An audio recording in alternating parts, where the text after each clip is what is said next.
중국을 오가면서 무역을 하는 한 상인이 중국 거래처에서 귀한 참새 6마리를 선물로 받았습니다. 우리나라로 돌아온 그는 왕이 참새를 무척 좋아한다는 것을 알고 그 참새들을 왕에게 바치고 싶었습니다. 그런데 6마리보다는 7마리를 바치는 것이 더 좋겠다는 생각이 들었습니다. 그래서 우리나라 참새 1마리를 살짝 끼워 넣고서 왕 앞으로 나아갔습니다. 폐하, 제가 중국에서 구한 귀한 참새들을 폐하께 바치고 싶습니다. 그런데 참새 전문가인 왕이 그 참새들을 살피더니 이렇게 말했습니다. 내가 보아하니 1마리는 우리나라 참새구먼. 그 말을 듣고 상인이 크게 당황해서 어쩔 줄 몰라 했습니다. 그런데 그때 우리나라 참새가 입을 열어 이렇게 말했다고 합니다. 폐하, 저는 통역관이올시다. 누가 만들어낸 유머인지 모르지만 참으로 재치 있는 발상이라는 생각이 듭니다. 우리가 하는 대로 언어가 다르면 통역이 필요합니다. 통역이 있어야 말을 이해할 것 아니겠습니까? 바벨탑 사건 이후로 각 민족의 언어가 달라져 버렸습니다. 그래서 세계 어디를 가든 통역이 없으면 의사소통이 어렵습니다. 하지만 우리 민족끼리는 통역이 필요 없습니다. 언어가 같아서 말하는 대로 다 이해가 되기 때문입니다. 그러나 같은 한국 사람이라도 설교만큼은 말하는 대로 즉각 이해하는 것이 아닙니다. 아무리 주옥 같은 설교를 해도 들리지 않는 사람은 듣지 못하고 이해되지 않는 사람은 이해를 못합니다. 가룟 유다를 한번 생각해 보세요. 가룟 유다는 3년 동안이나 설교를 들었어도 예수님의 말씀을 바르게 이해하지 못했잖아요. 그래서 믿는 자들에게도 통역이 있어야 하는데 우리의 통역관은 바로 성령님이십니다. 성령님께서 통역을 해주셔야 말씀을 바르게 이해할 수 있습니다. 제가 지금 성령님의 도우심으로 설교를 하고 있는데 여러분도 성령님의 도우심으로 먼저 영적 귀가 열려야 되겠습니다. 오늘도 성령님의 도우심으로 본문 요한계시록의 말씀을 잘 풀어 듣는 시간이 되시기를 축원합니다. 튀르키예의 항구 도시 이즈밀에 폴리캅 기념교회가 있습니다. 그 교회 안에 들어서면 서문화 교회의 감독이었던 폴리캅의 순교 장면이 본당 천정과 벽면에 그려져 있습니다. 제가 오래전에 성지순례를 하면서 이 교회를 방문한 적이 있는데 폴리캅은 교회가 핍박을 받을 때 86세의 나이로 순교한 사람입니다. 그가 군졸들에게 잡혀서 심판관 앞에 이르렀을 때 심판관은 이 나이 많은 노인을 살려주고 싶은 마음이 들어서 이렇게 말했습니다. 당신이 한 번만 그리스도를 부인하면 내가 사형을 면하게 해주겠소. 그때 폴리캅이 이렇게 말했습니다. 나는 86년 동안 그리스도를 섬겨왔는데 그동안 주님께서 나를 한 번도 부인한 적이 없어. 주님께서 나를 한 번도 모르신다고 한 적이 없어. 그런데 내가 어찌 나의 왕이시며 나의 주님이신 그분을 단 한 번이라도 부인할 수 있겠소? 예수님은 만왕의 왕이요 구주이시기에 단 한 번도 부인할 수 없다고 말하면서 폴리캅은 헐헐 타오르는 장작더미 위에서 거룩한 죽음을 택했던 것입니다. 또 로마에 가면 콜로세움이 있습니다. 서기 60년대에서 70년대에 지은 대형 원형 경기장입니다. 그런데 바로 그곳에서 수많은 그리스도인들이 순교를 당했습니다. 로마의 황제를 따르지 않고 예수님을 왕으로 섬긴다는 이유로 그들은 맹수의 밥이 되어 죽었습니다. 불에 타 죽기도 하고 칼에 맞아 죽기도 했습니다. 그러나 죽음 앞에서도 그들은 끝까지 찬송을 불렀습니다. 함께 기도했습니다. 조금도 두려움 없이 죽음을 받아들였습니다. 바로 이것이 초대교회 교인들의 모습입니다. 비록 소수의 사람들이었고 로마 제국의 식민지에서 살았지만 그들의 삶은 너무나 당당했습니다. 일체 두려움이 없었습니다. 범사에 감사가 넘쳐났습니다. 삶의 희열이 충만했습니다. 온갖 박해와 핍박 속에서도 모든 것을 넉넉히 이겨냈습니다. 도대체 무엇이 그들로 하여금 그토록 담대한 삶을 살게 했습니까? 답은 하나입니다. 예수 그리스도께서 만왕의 왕인 것을 확실히 믿었기 때문입니다. 오늘의 본문 5절에서 증언하는 것처럼 초대교회 교인들은 이 땅의 임금들의 머리는 예수님이신 것을 분명히 믿었습니다. 이 땅에 세상의 왕들이 많이 있지만 그들을 왕으로 세우신 분이 예수님이시요, 지금도 이 세상을 통치하시는 분도 예수님이시라고 하는 것을 확실하게 믿었습니다. 예수님이 우리를 구원하기 위해 십자가 위에서 피 흘려 죽으시고 사흘 만에 다시 살아나셨음을 확실히 믿었습니다.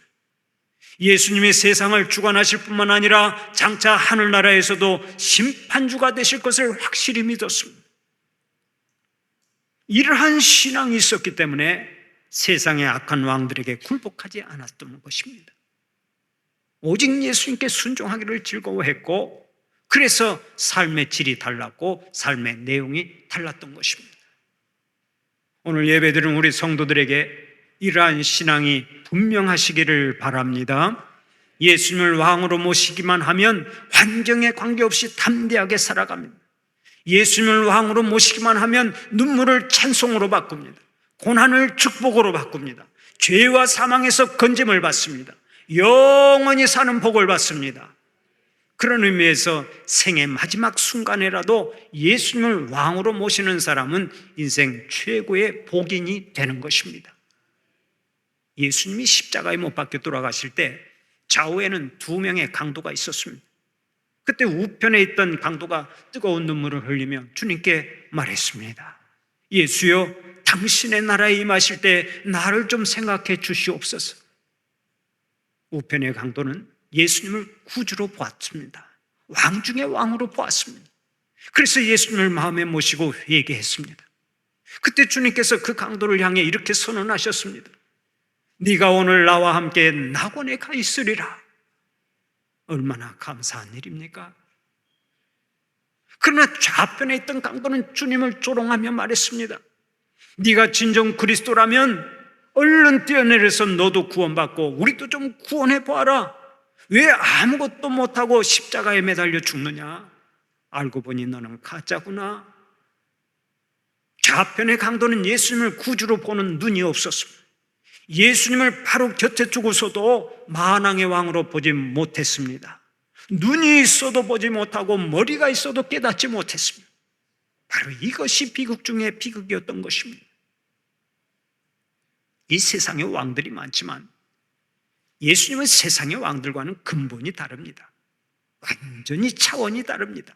그래서 성경은 예수님이 세상의 왕과는 전혀 다른 분임을 강조하고 있습니다. 그러면 구체적으로 무엇이 다릅니까?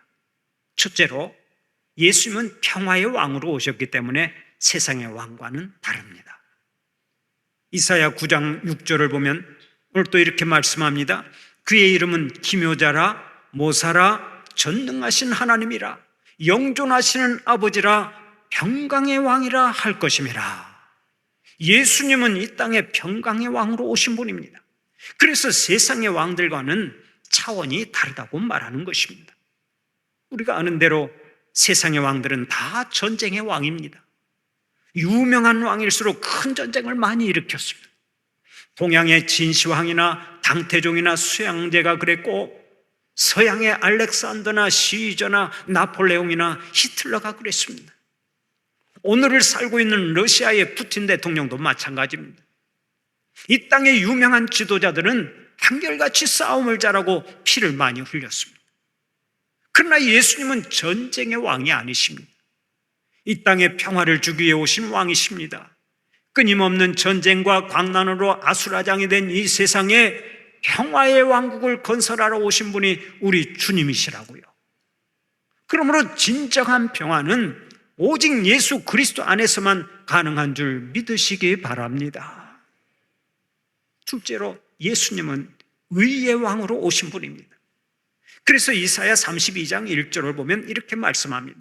보라, 장차 한 왕이 공의로 통치할 것이요 방백들이 정의로 다스릴 것이며. 예수님은 의의 왕이라는 말씀입니다. 세상의 왕들은 불의와 강폭으로 나라를 다스렸습니다. 그래서 약소민족은 항상 착취를 당하고 억압을 당했습니다. 수도 없이 유린당하고 고통을 받았습니다. 그러나 예수님은 오직 정의로 세상을 다스리기 위해 오셨습니다. 불의와 강폭과 압박과 원통을 풀고 공의가 강물처럼 흐르는 세상을 만들기 위해 오신 것입니다. 실제로 예수님은 겸손의 왕으로 오신 분입니다. 스가랴 9장 9절을 보면 이렇게 말씀하고 있죠. 보라, 내 왕이 내게 임하시나니 그는 공의로우시며 구원을 베푸시며 겸손하여서 나귀를 타시나니 나귀의 작은 것 곧 나귀 새끼니라. 예수님은 겸손하셔서 나귀를 타셨습니다. 세상의 왕들은 하나같이 준말을 타고 다녔지만은 예수님은 예루살렘에 입성하실 때도 겸손하게 나귀 새끼를 타고 들어가셨습니다. 그 겸손함이 우리를 구원한 것입니다. 예수님은 죄와 불의로 가득 찬 이 세상을 불쌍히 보셨습니다.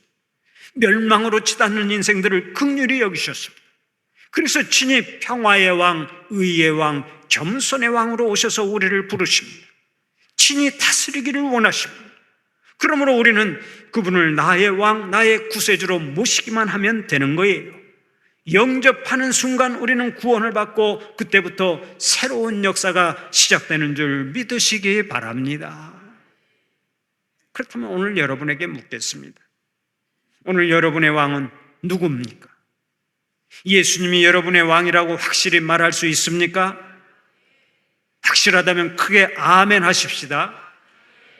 예수님을 왕으로 모실 때만 우리가 성공적인 삶을 살아갈 수 있는 것입니다. 예수님이 나를 통치하시도록 모든 주권을 다 내어드릴 때 거기서 비로소 구원이 있고 평강이 있고 승리가 있는 줄 믿으시기를 바랍니다. 오늘 또 이 세상에는 단식하며 울부짖는 사람들이 많습니다. 삶의 목적도 없이 방황하는 사람들이 많습니다. 하나님께서 주신 복을 발로 차버리고 비참하게 살아가는 사람들이 많이 있습니다. 왜 그렇습니까? 그 원인은 왕으로 오신 주님을 왕으로 영접하지 못하기 때문입니다. 주님을 왕으로 모시고 겸손히 엎드리면 그때부터 구원의 문이 열리고 만복의 문이 열리고 평강의 문이 열리는데 끝까지 스스로 왕 노릇하고 자기 마음대로 살아가니까 인생이 비극으로 끝나는 것입니다. 어떤 정신병자들 이야기가 있습니다. 어느 정신병원에서 한 환자가 나는 나폴레옹이다 하면서 소리치고 다녔습니다. 자기가 나폴레옹이라고 하면서 소리를 치고 다니니까 옆에 있던 정신병자 하나가 그 뒤를 따라가면서 이렇게 외쳤답니다. 야, 네가 왜 나폴레옹이냐? 내가 나폴레옹인데. 자기가 나폴레옹이라고 우기면서 그렇게 쫓아갔다는 거예요. 그때 그 광경을 지켜보던 또 다른 정신병자가 이렇게 소리쳤다고 합니다. 야, 이 녀석들아, 내가 언제 너희를 나폴레옹으로 임명했냐? 무슨 얘기입니까? 자기는 세상의 왕들을 임명하는 하나님이고 왕 중의 왕이라는 것입니다. 결국 이 사람이 미친 사람으로는 1등 했다는 이야기가 있습니다. 재밌는 이야기입니다만은 어떤 사람은 바로 이것이 우리 모두의 마음이라고 말합니다. 겉으로는 안 그런 척하지만 속에는 모두 다 내가 나폴레옹이다 하는 왕의 개념이 자리 잡고 있다는 거예요. 사람들 내부의 깊은 곳에는 내가 왕이다 하는 교만이 감춰져 있다는 얘기입니다. 실제로 술 취한 사람을 보면 이것이 여실히 드러나지요. 정신이 온전할 때는 겸손한 것 같지만 술만 들어가면 전부 다 왕으로 변합니다. 그래서 술 취한 사람들은 하나같이 이렇게 큰 소리 칩니다. 내가 누군 줄 알고 까불어? 이것이 그들의 18번 노래입니다. 내가 누군 줄 알고 까불어? 어젯밤에도 우리 동네에 사는 한 주민이 술에 취해서 밤새도록 소리를 질러대가지고 제가 잠을 잘 못 잤습니다. 1시간도 넘게 계속해서 욕설을 퍼부어가면서 소리를 지르는데 그 사람은 자기가 왕인 것처럼 지금 생각하고 사는 거예요. 이분이 종종 그러는데요. 누가 좀 신고를 좀 해주십시오. 제가 그 사람을 만나가지고 그 사람을 전도해서 자기는 왕이 아니라고 하는 것을 깨우쳐주고 싶습니다. 그분이 누군가만 저에게 알려주십시오. 이 세상에는 자기가 왕이라고 생각하면서 사는 사람들이 너무나 많습니다. 멀쩡할 때는 괜찮은데 술에 취하면 인간의 본색이 드러납니다. 인간의 마음속에는 항상 스스로가 왕이라고 하는 개념이 자리 잡고 있기 때문에 그런 거예요. 그러나 미안하지만 우리는 결코 왕이 될 수 없는 존재들입니다. 자격이 안 되는 거예요. 인생의 진정한 왕은 우리 예수님밖에 없기 때문에 그렇습니다. 이 세상을 지으시고 인생을 지으신 예수님만이 우리의 왕이십니다. 그럼에도 불구하고 이 땅에는 스스로 왕 노릇하는 자가 많죠. 자신이 모든 것을 결정하고 자신만이 자기의 운명을 만들어갈 수 있다고 큰소리칩니다. 자기가 인생의 주인인 것처럼 인생을 막 살아갑니다. 그러나 그 결과가 무엇입니까? 모든 것이 허무로 끝납니다. 인생의 마지막 순간이 찾아오면 갈 곳을 찾지 못하고 탄식하며 한 생을 마치는 것입니다.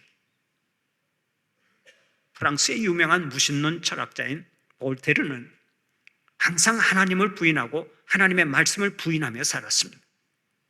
그것도 부족해서 사방을 돌아다니면서 이렇게 외쳐댔습니다. 기독교가 생겨나기까지 수백 년이 걸렸지만 이제 내가 50년 안에 기독교를 다 파괴해버리겠습니다. 앞으로 100년 안에 성경도 다 없어지고 말 것입니다. 사람들 앞에서 그렇게 호언장담을 하고 또 하나님을 저주하면서 이렇게 조롱하기도 했습니다. 여러분, 나를 한번 보십시오. 내가 하나님을 저주합니다. 그런데 이렇게 하나님을 저주해도 제가 이렇게 멀쩡하지 않습니까? 이것 한 가지만 보더라도 하나님은 없는 것이 분명합니다. 이렇게 하나님을 조롱하고 하나님을 저주하면서 살았는데 그 무신론 철학자인 볼테르에게도 예외 없이 죽음이 찾아왔습니다. 그때 볼테르는 자기를 돌보던 의사에게 이렇게 부르짖었습니다.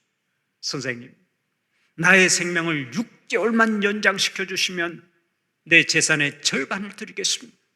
나 좀 살려주십시오. 불안과 공포에 떨어서 그렇게 간청을 했는데 이 사람이 그렇게 간청을 한 뒤에 딱 6주밖에 더 못 살고 죽었습니다. 그런데 볼테르가 죽기 전에 이런 말을 남겼다고 하죠. 나는 차라리 나지 아니하였더라면 좋았을 것을. 나는 멸망으로 들어간다. 나는 지옥으로 들어간다. 그가 죽은 지 20년 만에 제네바 성서공회에서는 그의 집을 사서 성서공회 출판소로 삼았습니다. 그리고 후에는 외국어 성경을 출판하는 파리의 본부가 되었습니다. 성경은 없어진다고 호언장담했는데 오히려 볼테르의 집이 성경을 출판하는 본부가 된 것입니다. 기억하십시오. 인생은 하나님과의 관계가 없으면 그야말로 아무것도 아닙니다. 하나님 없는 인생은 백지와 같습니다. 인생이 하나님께 지음받고 지금도 하나님의 통치 아래에 있는데 하나님을 떠나서 어떻게 승리할 수 있겠습니까? 그 어디에 가서도 만족할 수 없고 그 어디에 가서도 삶의 의미를 찾을 수가 없는 것입니다. 그러므로 진실로 삶의 목적을 알고 한 생을 의미 있게 살려면 먼저 주님을 나의 왕으로 모셔야 합니다. 주님을 왕으로 모시고 그분 앞에 겸손히 엎드려야 합니다. 그렇지 않고서 인간 중심으로 살 때는 마지막이 반드시 실패로 끝납니다. 대개의 경우 예수님의 왕권을 인정하지 않는 사람들은 그 대신 다른 것들을 우상으로 삼습니다. 돈을 우상으로 삼고 물질을 우상으로 삼습니다. 사람의 힘을 믿고 세상의 소유를 의지합니다.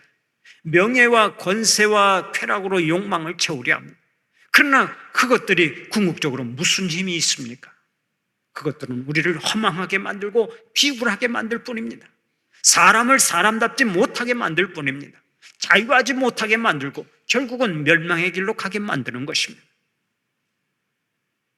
지금 우리가 살고 있는 이 세상에는 전쟁과 질병과 기아와 재앙이 떠나지를 않습니다. 과학이 발달하고 최고의 문명을 자랑하는 이 첨단 시대에 끔찍한 재앙들이 쉬지 않고 찾아옵니다. 도대체 그 원인이 어디에 있습니까? 바로 하나님을 떠난 인간의 탐욕과 무절제와 죄악이 이런 비극을 자초하는 것입니다. 복잡하게 여러 가지로 얘기합니다마는 결국 모든 비극의 원인은 우리 주님을 떠난 데 있습니다. 주님을 나의 왕으로 모시지 않고서 오직 내가 나의 왕이 되어 살아가기 때문에, 내 마음대로 살아가기 때문에 이런 비극이 찾아오는 것이라고요. 흔히 불신자들은 천재지변을 그냥 자연현상으로 치부해버립니다. 전쟁이 일어나고 유행병이 돌고 재앙이 생겨도 어쩌다 일어난 사건이라고 생각해버립니다. 그러나 성경은 한결같이 이렇게 말씀합니다.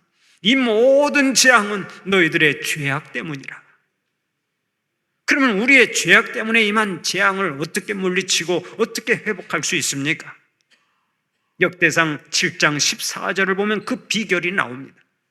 내 이름으로 일컫는 내 백성이 그들의 악한 길에서 떠나 스스로 낮추고 기도하여 내 얼굴을 찾으면 내가 하늘에서 듣고 그들의 죄를 사하고 그들의 땅을 고칠지라.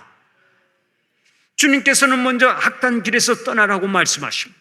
죄악의 길에서 떠나 주님의 얼굴을 찾으라고 하는 것입니다. 세상의 것들을 왕으로 섬기지 않고 오직 예수님만을 왕으로 섬기고 주님 앞에 겸손히 엎드리면 그때 비로소 회복의 역사가 일어난다는 말씀입니다. 죄는 우리의 부흥을 가로막는 가장 강력한 적이지만 우리가 죄를 회개하고 주님 앞에 돌아오기만 하면 오늘 또 회복의 역사는 일어나는 것입니다.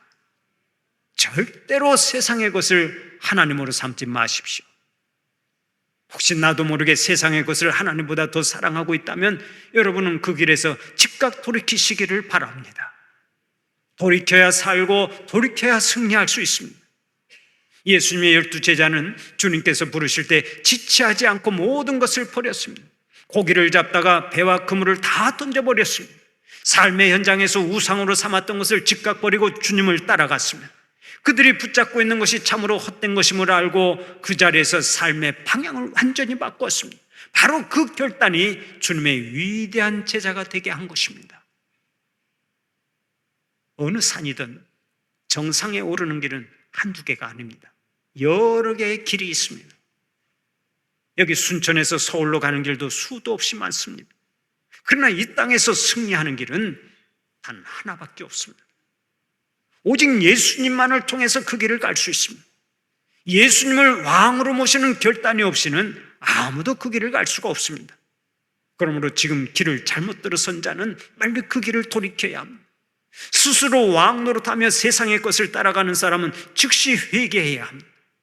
어느 자리에 있든 회개하고 돌아서면 그 순간부터 새로운 역사가 일어나는 것입니다. 한때 희곡 작가요, 방송인이요, 수필가로 명성을 알린 오혜령 여사가 있습니다. 이 사람이 30대 후반에 위암과 임파선암으로 딱 3개월밖에 살지 못한다는 육신의 사형 선고를 받았습니다. 그 후로 그녀는 물만 마셔도 토를 했고 혈변을 보는 가운데서 죽음보다 더한 고통을 겪어야 했습니다. 그런데 어느 날 친히 찾아오신 하나님께서 그녀를 어루만지셨습니다. 그때 그녀는 반사적으로 외쳤습니다. 하나님, 도대체 당신은 누구십니까? 왜 죽음의 한복판까지 찾아오시는 겁니까? 그 말을 하고 나자 자신의 죄가 보이기 시작했습니다. 회개하고 또 회개했습니다. 진정으로 하나님을 마음 가운데 모셨습니다. 그러던 어느 날 겨드랑이에 있던 암덩어리가 사라졌습니다. 어깨에 생겼던 복숭아씨 크기만 하던 멍울도 사라졌습니다. 복수로 차올랐던 배도 뚝 꺼져버렸습니다. 그녀는 자신을 찾아온 하나님을 인생의 주인으로 모시면서 모든 것을 회복했던 것입니다. 그 후 그녀는 무위탁 노인들을 돌보는 평화의 집 원장으로 섬기며 살았는데 그녀가 이런 시를 남겼습니다. 주님 없는 생의 호수에 그물을 던지고 물고기가 잡히기를 바랐던 지난 나날들은 죽은 시간이었습니다. 오 주님, 이제 주님께서 그물을 채워주소서. 그러면 저는 비로소 살 것입니다. 인생의 가장자리에 서 계신 부활의 주님, 주님 없이 한평생 수고해 보아야 우리 인생은 빈 그물이 옵니다. 주님 없이 한평생 수고해 보아야 우리 인생은 빈 그물이 옵니다. 회개는 인생의 참된 의미를 알게 합니다. 새로운 역사를 써내려가게 만듭니다. 그러므로 인생의 길을 잘못 들어섰다면 즉시 돌아서야 합니다. 회개해야 합니다. 회개하고 돌아서기만 하면 반드시 인생 역전이 일어나는 것입니다. 그러면 돌이키고 회개한다는 말이 무슨 뜻입니까?